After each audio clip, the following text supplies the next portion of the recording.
હવે બધા થોડીક સૂચનાઓ સાંભળી લઈએ, બધા ખૂબ ધ્યાનથી સાંભળજો. ગઈકાલે કળશ યાત્રા હતી, કેટલાને ખબર છે? કોના કોના ઘરેથી બહેનો આવ્યા હતા કળશ લઈને? તો બધા ફરી ગયા, પેલા કળશ લઈને પાણી મૂકીને બધા જતા રહ્યા.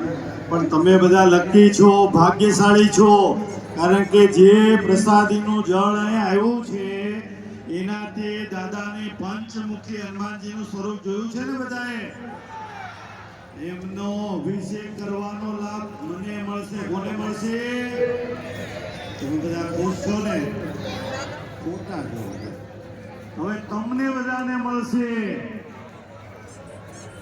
જો કોકે તારી ભરી આટલો ફરક છે તમારામાં ને મારામાં. વિકે સ્વામી કે તમારે અભિષેક નથી કરવો. મેં કીધું હાલો. કોને? કે તમે કહો તો બધાને, તમારે બધાએ અભિષેકનો લાભ લેવો છે.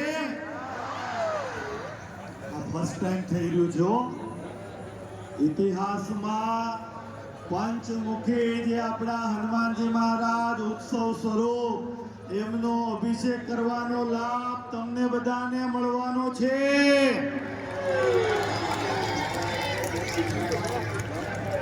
આ ધામ કોનું છે?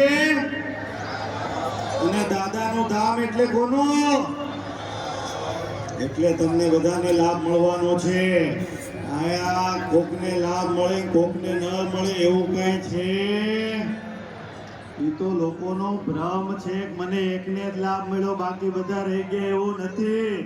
તમે જાઓ ને પછી આ બધાને લાભ મળતો જ હોય, પણ એ લાભ